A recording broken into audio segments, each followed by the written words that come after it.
O tema de hoje do Saúde e Fé é rubéola. Essa grave doença transmissível que provoca consequências sérias para qualquer infectado.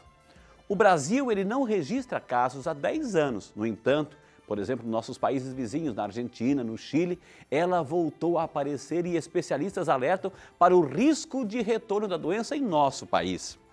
Então, para tirar nossas dúvidas sobre a rubéola, recebemos hoje, eu e você, a doutora Márcia Yamamura, ela que é a nossa querida médica infectologista e pediatra, que a gente acolhe com carinho. Bom dia, doutora! Bom dia, como estamos? Bem-vinda, doutora! Muito obrigada. Bem-vinda novamente, assim, a senhora teve outro dia aqui falando sobre...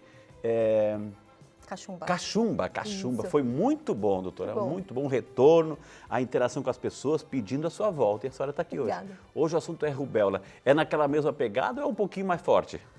Eu diria que é um pouquinho mais forte. Então Pois vamos é. conversar com isso? Vamos lá. Né? Doutora, então com muito carinho, doutora Márcia, nossa médica infectologista, que entende de toda essa realidade das infecções aí, doenças infectocontagiosas, está aqui para atender aí a solicitação, para nos esclarecer sobre rubéola. Doutor, eu comecei a ler aqui que o Brasil, ele viveu esse auge das erradicações das doenças e agora algumas portas estão abertas, doutora? Exatamente. Assim como o sarampo, a rubéola já estava erradicada, né? Nós recebemos o certificado internacional de erradicação da rubéola, mas está voltando, né? Corre o risco de voltar realmente de forma franca nesses últimos tempos, né? E junto com o surto do sarampo, a gente também se preocupa com a rubéola. Por que está voltando, doutora? A gente está viajando mais, a gente viaja, traz, leva, como é que é essa questão? A gente recebe, sim, casos que são importados, que a gente chama, né? Ok. Ou seja, residentes de outros países que vêm adoecer aqui no Ok. Brasil. Isso não é considerado, apesar da gente monitorar, ficar vigilante, isso não é considerado efetivamente um caso, né? Entendi. Mas pode iniciar um surto, Ok. sim, né? Porque a rubéola, assim como o sarampo, elas são altamente transmissíveis, né? Entendi. Bem contagiosas mesmo.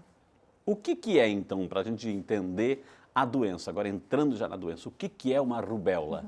A rubéola é uma doença infecto-contagiosa, exantemática, né? Exantemática quer dizer que ela forma aquele vermelhidão pelo corpo, né? E é causada também por um vírus chamado rubivírus, tá? De uma família especial. Então, faz parte da doença da infância, muita gente teve já a rubéola aí, e é para ter na infância, né? Assim como todas as outras cachumbas, sarampo. Se tem que aparecer na infância. Né? São doenças típicas da infância o que existe de hoje em dia é a prevenção com as vacinas, né? Entendi. Então, prioritariamente aparece na infância, faz parte daquele conjunto lá que a senhora falou da cachumba, do sarampo e agora a rubéola? Isso, inclusive a própria vacinação são para essas três Para doenças as três também. realidades.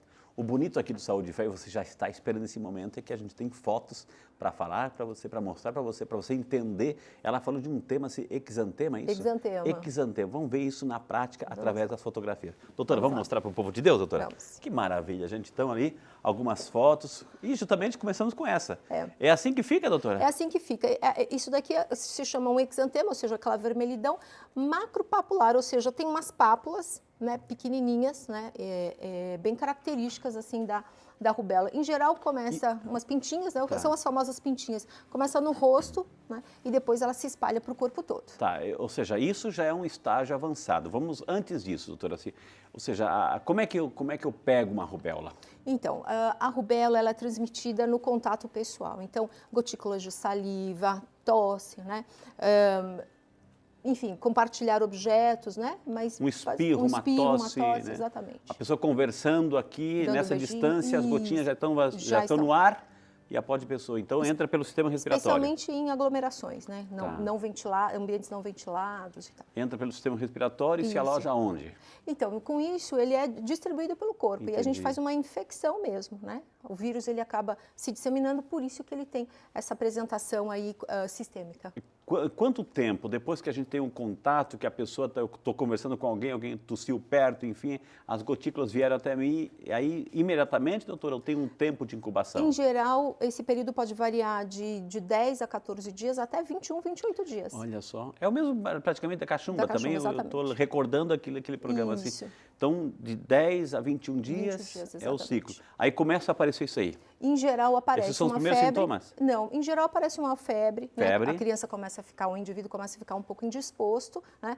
Aparece uma adenomegalia, que são aqueles gângliozinhos que a gente pode notar, mas isso também aparece quando a gente está ficando resfriado, quando aparece outra virose, né?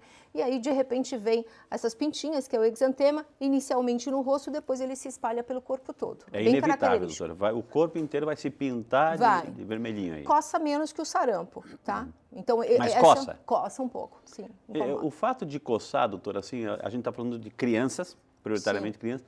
O fato de coçar, ela cria aquelas bolinhas na pontinha aí, doutora? Não, aí seria mais a catapora. Não cria. Não. Mas o fato de coçar, eu posso abrir feridinha? Pode. Então, inclusive, a orientação é não coçar, não tentar passar creme, né? As mães, elas ficam agoniadas com isso daqui, então não é para passar creme, não é para tentar raspar, não é para coçar com a unha, né? Porque isso pode realmente lesar. Porque isso é importante, eu fiz essa pergunta, não foi em vão, porque de repente no ato de coçar, a gente já aprendeu aqui no Saúde e Fé, você está abrindo feridinhas e as bactériazinhas estão ali oportunistas, prontas para entrar, doutora. Aí a gente acaba tendo uma infecção secundária, algo que era totalmente benigno, né, com seu curso limitado, a gente acaba complicando. Isso que dura quanto tempo? Isso é bem autolimitado, em geral demora de 3 a 5 dias, no máximo 7 dias isso desaparece. Em algumas crianças, especialmente as vacinadas que porventura apresentam esse exantema, é muito mais rápido, de uns 2 dias no máximo. Eu também fiz essa pergunta lá na Cachumba. O fato, assim, a pessoa tem que ficar isolada em casa, ou eu posso ter uma vida normal, ou sendo vacinado eu já posso ir para a escola assim, doutora? Então, o ideal é que não vá para a escola, né, a criança, porque é altamente contagioso. Mesmo quando aparece o exantema, nós estamos transmitindo, então a gente vai infectar a sala toda, né? A segunda orientação é para ficar em repouso em casa. Todo mundo que está doente é para ficar em casa de repouso. Agora, doutora, é uma criança de 3, 4, 5, pode ser até com menos idade, doutora. Agora a pessoa, assim, a criança chora, quer o carinho da mãe, quer o afeto da mãe. A mãe pode pegar no colo, eu posso pegar no colo, eu posso dar um beijinho na criança, etc. Então, alguns cuidados a gente precisa ter. A mãe também precisa ter sido vacinada, né, quando criança, ou já ter tido rubéola e que ela não esteja gestante. O grande problema da rubéola é com a gestante. Vamos mostrar outra foto? Acho que tem... Tem mais uma. Esse é o estado geral que a criança fica, né? Então, a gente precisa... prostrada. A gente precisa fazer um diagnóstico diferencial. Claro que quando aparece aquele exantema, aquela vermelhidão, já direciona para a gente, né, para algumas outras doenças. Mas sempre que o seu filho estiver apresentando algum sintoma que é fora do comum, por favor, leve ao serviço médico, ao pediatra. Então, aprendemos uma palavra aqui no Saúde e Fé hoje. Exantema, viu? Exantema. Então, quando o médico está... Olha, tem exantema, você sabe que é essa vermelhidão no corpo, viu? Mais uma foto aí, para a gente ilustrar. Então, essa é a vacina MMR, né, que é para measles, mumps e rubéola, que é a rubéola, sarampo e a cachumba, né? Por isso que se chama tríplice porque contém 3. Nomes em inglês, tá, gente? Né? Exatamente, né? Tríplice viral. Ela é dada também, né, para a vacina do sarampo. A gente dá aos 12 meses, com reforço aos 15 meses, né? E com possível reforço aí aos 4 anos de idade. Parece assim que eu estou falando de cachumba, doutora. Exato. Um ano, isso. Depois 15 meses, mais 3 meses depois, e os 4 aninhos dá o reforço. Isso. Né? Olha que interessante. Mais uma foto, então, para a gente ilustrar. Opa, isso aí, eu sabia que tinha essa foto aqui. A senhora falou que o grande problema está aqui. Na gestante, isso. Então, a síndrome da rubéola congênita, né, ela é muito, muito grave mesmo. Então, quando a mulher, ela acaba se vacinando ou ela deve evitar, né, ficar grávida pelo menos durante um mês ou 2 meses, né, justamente para que não ocorra a síndrome da rubéola congênita, tá? A síndrome da rubéola congênita, na verdade, são filhos, né, os bebês que nascem de mães que tiveram rubéola, em especial no primeiro trimestre de gravidez, que é o mais grave. Por quê, Frei? Porque estão formando todos os órgãos do bebê inicialmente, né? Então, a gente pode ter várias malformações, incluindo microcefalia, alterações no coração, alterações encefálicas também, surdez, retardo mental. Então, é algo bastante grave. No olho também, doutora? No olho também, cegueira. Sim. Tem mais foto, diretor? Tem mais foto? Tem mais alguma foto? Ok. Doutora, vamos sentar, doutora, por favor, assim, para continuar nosso bate-papo. Assim. Então, doutora, assim, quer dizer que a pessoa está lá, a mãe, nesse caso, assim, é a mãe que pegou rubéola durante a gestação? Durante a gestação. Em especial no primeiro trimestre é mais grave. Então, ela não tinha sido vacinada lá atrás? Não, provavelmente não. Né? E aí pegou e isso pode transmitir para a criança? Transmitir para o bebê, porque o bebê está dentro dela e com a infecção, isso realmente é transmitido via placentária e o bebê pode ter essa infecção pelo vírus também. Tá? Doutora, há casos em que a mamãe perdeu a neném, a criança? Sim, a rubéola congênita, né, ela pode causar tanto abortamento como natimortos, né? Ela pode provocar o óbito fetal mesmo. Por isso que é importante assim, essa questão da informação e da prevenção, né, doutora? Ou seja, o Brasil já tinha eliminado essa questão, doutora? Sim, nós temos um certificado internacional de erradicação da rubéola. Né? Agora, quais outros órgãos que são afetados? Assim? A gente tem esse exantema, que é vermelhidão, ou seja, mas eu posso também ter outras complicações paralelas por causa da rubéola? Então, a rubéola ela é muito difícil ter uma complicação grave, a não ser que realmente você tenha alguma outra condição de saúde que você seja imunodeprimido, né? Então, ela pode sim complicar com pneumonias, com meningites, etc., mas é algo muito, muito raro mesmo, Frei. Em geral, ela é uma doença autolimitada, benigna, e o maior problema dela realmente é nas gestantes e na malformação fetal. Então, tem que ter um cuidado enorme aí, doutora, assim, a pessoa que está esperando o neném, está se programando aí para essa gravidez maravilhosa, o dom da vida, tem que ter um cuidado fantástico. Exatamente. Doutora, inclusive, é importante você saber, na sorologia, faz parte dos exames, né, antes de engravidar, você saber se a gestante ela tem imunidade para a rubéola ou não, porque ela pode entrar em contato durante a gravidez mesmo, né, e o ideal é que ela seja vacinada antes de engravidar.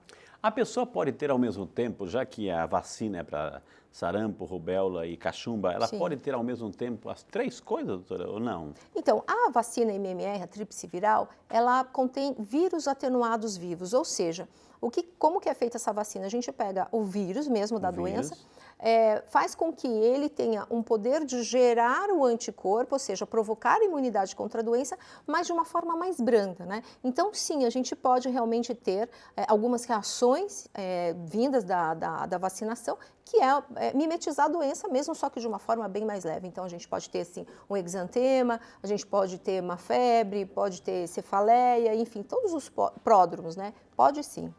Gente, quantas informações valiosíssimas aqui. Falamos que ela é uma doença infectocontagiosa, exantemática, que é o que caracteriza, né, nos faz desconfiar que é a rubéola. Então, aparece aquela vermelhidão aqui no rosto e ela vai para o resto do corpo. O período entre o contágio até o final dela, do ciclo, de 10 a 21 dias, mais ou menos. De 10 a 20 dias, Isso. Então, por 10 a 21 dias, a pessoa tem que superar isso, né? E o contato dela, né, pode ter ocorrido de 10 a 21 dias atrás e o período máximo, né, de transmissão que ele está infectando os outros é 2 dias antes e 2 dias depois de aparecer aquela vermelhidão. Então, por isso que uma das formas eficazes do tratamento é a vacinação. A vacinação. Mas aí a gente sabe que, doutora, eu tenho tanta pena do meu filhinho, eu não quero que ele ganhe aquela picadinha da agulhinha, então eu não vou vacinar, porque afinal de contas não se ouve falar mais em rubéola no país, então eu não quero mais que o meu filho seja vacinado. Posso pensar assim?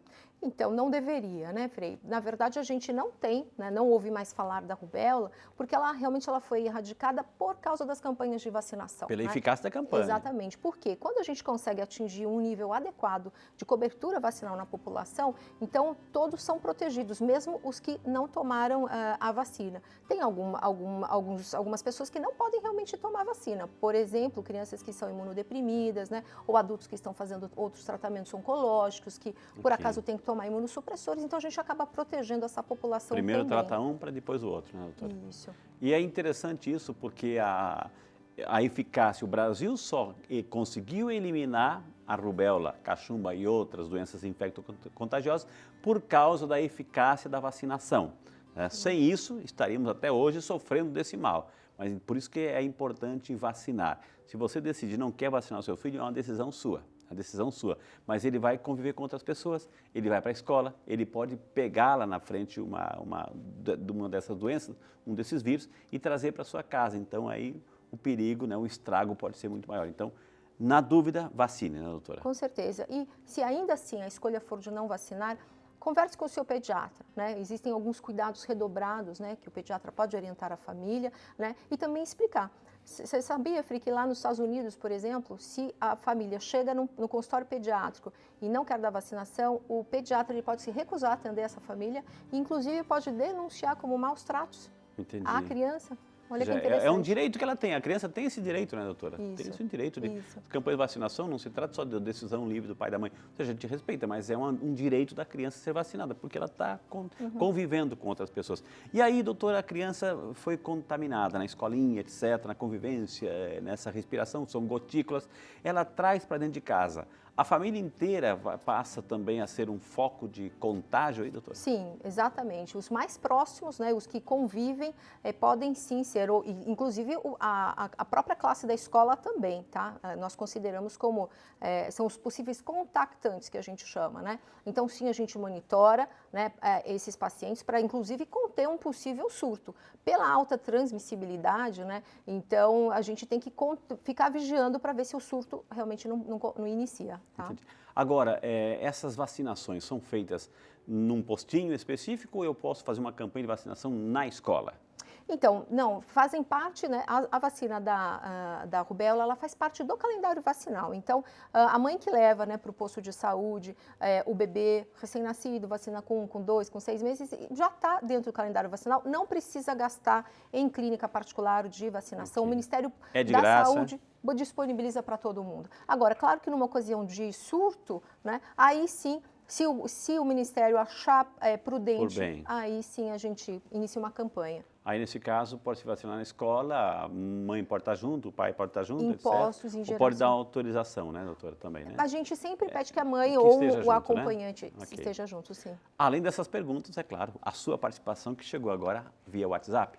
A Vanessa da Graça, de São Paulo, capital. Bom dia, Vanessa, que bom que você está conosco, Vanessa. Estou grávida de 5 meses e estou com rubéola. Meu Deus do céu, o que fazer? Pergunta a Vanessa, doutora. Vamos ajudar essa futura mãe aí. Então, bom dia, Vanessa. A primeira coisa é manter a calma. Manter a calma. Exatamente. A gente acaba dando uma informação até um pouco mais alarmante, né, do que ela é propriamente dita, para chegar a informação na casa das pessoas, né? Agora, a primeira coisa é procurar teu médico, teu obstetra, né? Porque ele vai precisar pedir sorologia. Às vezes a gente acha que está com rubéola, supostamente não é. A gente precisa fazer falso positivo. A gente precisa fazer diagnóstico diferencial, porque outras doenças também fazem aquele vermelhidão, não é só a rubéola, né? Então, a primeira coisa é confirmar o diagnóstico. A segunda coisa realmente é saber quando que possivelmente, né, ela teve contato. Né? Como eu disse, a rubéola ela é mais grave no primeiro trimestre de gravidez. Então, se há a possibilidade, né, dela ter, não sei quanto tempo ela está com esse diagnóstico, né, de rubéola, se é confirmado ou não, e o que a gente precisa fazer é investigar, né, fazer um ultrassom morfológico neste bebê para ver se ele tem alguma malformação ou não. Tratar a mãe e o bebê, doutora. Exatamente. Aqui. Mais uma pergunta chegando aqui, o Igor Marcon, de Cruzeiro, São Paulo. Obrigado, Igor, Deus te abençoe, bom dia para você, meu amigo. Gostaria de saber qual a diferença entre rubéola e sarampo? Pois é, então, Igor, boa pergunta, viu? Tanto a rubéola quanto o sarampo são doenças exantemáticas, ou seja, promovem, né, essa vermelhidão bem característica, começa aqui no rosto e depois vai para o tronco todo.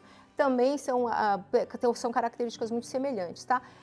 De uma forma geral, a gente pode dizer que o sarampo ele cursa com uma febre mais alta, aquela febrona que não passa de jeito nenhum. Já a rubéola é uma febre mais branda, tá? Mas ambos cursam com febre. Outra coisa é que as lesões do sarampo, elas são um pouco mais escamativas e coçam um pouquinho mais só tem aquelas bolinhas, né? Aquelas erupçõezinhas, né?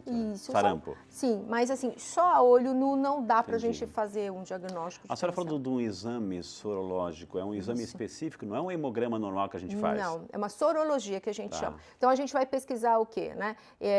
Se a gente está com anticorpos ou se a gente entrou em contato com o vírus, né? E a gente está promovendo uma reação de imunidade aguda. Então, existem 2 imunoglobulinas que a gente pode dosar, que se chama IgM, para fase aguda, ou seja, eu acabei de entrar em contato com o vírus, e a IgG, que quer dizer que algum dia eu já entrei em contato com o vírus. Entendi. O Cristiano Paiva, de Guarulhos, São Paulo. Bom dia, Cristiano. Que bom que você está acompanhando o Saúde e Fé, Cristiano. Quais reações a vacina tríplice viral pode provocar em um homem adulto? E quantas doses devo tomar para ficar imune? Necessita de doses de reforço lá na frente? Pergunta o Cristiano, doutora. Então, Cristiano, é o seguinte, primeira coisa é você saber se realmente você não tomou as 2 doses de vacina anteriormente quando criança, né? Dependendo da faixa etária, existe a probabilidade de você realmente não ter tomado, tá? Agora, se você for mais jovem, vai lá procurar a tua caderneta, pergunta para a mamãe que ela deve ter. O adulto, a gente preconiza 2 doses. Se não tem nenhuma comprovação, né, de que ele tomou vacinação, a gente preconiza 2 doses de tríplice viral. Depois da infância, se você é adulto, a gente preconiza 2 doses até os 29 anos, depois dos 30, até os 29. Depois dos 30, uma dose só, tá? Tem acima de 30, uma dose. O que é importante é a gente ter 2 doses da tríplice viral até certa idade. Eu lembro que eu perguntei isso quando a senhora falou de cachumba, doutora, assim, Exatamente. em sentido assim, a pessoa que, por exemplo, a senhora lida com saúde, a gente lida também com questão de saúde, o trabalho que a gente tem em relação, pessoas que estão assim, contato aí com situações de fragilidade. Sim. É interessante se proteger também com a vacinazinha? Sim, com certeza. Então, todo adulto, né, deve ter o seu registro, a carteirinha de vacinação. E se você não tem esse registro, está na dúvida se tomou ou não, vá lá para o posto de saúde, que tem um infectologista ali e ele vai programar. Existem vacinas que são obrigatórias para adulto, por exemplo, a vacina do tétano, a vacina de febre amarela, se a gente vai para uma zona né, endêmica ou se a gente vai viajar para o exterior, elas são obrigatórias, inclusive, tá? Então, vá sempre para o médico, consulte para ver qual é o risco também que você está correndo, né? Exato. Então, na dúvida, você lida com questão de saúde, situação de fragilidade, enfim, vai procurar também essa questão aí, viu? A Daniela Ferreira de Aparecida, aqui em nossa casa, Aparecida. Daniela, bom dia para você, que Deus abençoe. Muito obrigado por estar conosco, Daniela. Gostaria de saber se os sintomas da rubéola em adultos são mais fortes. Sim, Daniela, você está certíssimo. O que acontece é que quando a gente está adulto, a gente já tem um sistema imunológico bem desenvolvido. Então, a reação né, perante uma agressão, ou seja, pode ser a rubéola, cachumba, sarampo, qualquer virose, também vai ser mais exacerbada. Lembrar que a criança pequena, o sistema imunológico dela está imaturo. Por isso que a gente vacina, inclusive. Né? Então, sim, as respostas em geral elas são mais exageradas. Por isso que eu falei que essas são doenças para a gente ter na infância, não na vida adulta. Ou seja, na infância. Eu lembro que a senhora fez esse comentário na outra vez, doutora. Eu faço muita referência porque é praticamente assim, é o conjunto da obra. Que a senhora tinha muitas pessoas, muitas mães, a pessoa tinha cachumba ou tinha rubéola, levava na casa do coleguinha para pegar também, para se proteger. Exatamente. Então, 2 coisas conferem imunidade né, permanente para a gente. Primeiro é ter tido a própria doença, né? E outra coisa é a vacinação. A imunidade ela é duradoura, sim. Existe algum tipo de alimento assim que me protege, aumenta a minha imunidade nesse sentido? Não, nenhuma. Uma pessoa com uma doença tem alguma restrição alimentar? Veja só, existem pessoas que têm contraindicação de receber vacina, né? Pela condição básica dela de saúde, então pacientes que estão com câncer, pacientes imunodeprimidos, gestantes, etc. Agora, eu posso ter alergia a um componente da vacina, por exemplo, a clara de ovo, já é um indício que você pode ter alergia ao componente da vacina, e você está totalmente contraindicado, né? Mas isso quem vai dizer é o infectologista, o médico, isso. Por isso que trouxemos hoje para você o nosso programa, hoje, Rubéola, aqui para mais orientação, uma médica infectologista. Graças a Deus o Brasil aí tirou essa questão do calendário, quer dizer, tirou essa questão do medo, e estamos voltando a conversar sobre isso, estamos voltando a alertar, é cachumba, é rubéola, é sarampo, é tétano, etc. Precisamos conversar sobre isso, porque afinal de contas, por mais que lá atrás a gente foi protegido, mas se descuidar, principalmente a vacinação, volta com tudo e volta. Somos mais de 200 milhões de pessoas, gente. Então imagina assim, a epidemia, o surto. Vale a dica, viu? A rubéola é de notificação compulsória, viu, Frei? Isso significa? Se acontecer algum caso, nós somos obrigados a notificar né, para monitoramento. Viu? Tá vendo? Tivemos o prazer hoje de conversar com a doutora Márcia Yamamura, nossa médica infectologista, pediatra e já amiga aqui do Saúde e Fé. Quem quiser entrar em contato, siga pelo Instagram. Márcia Yamamura, @Márcia Yamamura. E também tem o site canalacupuntura.com.br para você aí saber outras informações, outras dicas valiosíssimas. Posso lhe dar um abraço? Com certeza. Que Deus abençoe, doutora. Muito obrigada. Muito obrigado. Volte sempre aqui no programa. Certeza. Sempre uma alegria recebê-la, porque a senhora fala bem, se comunica muito bem, a gente aprende muito, viu? Obrigada.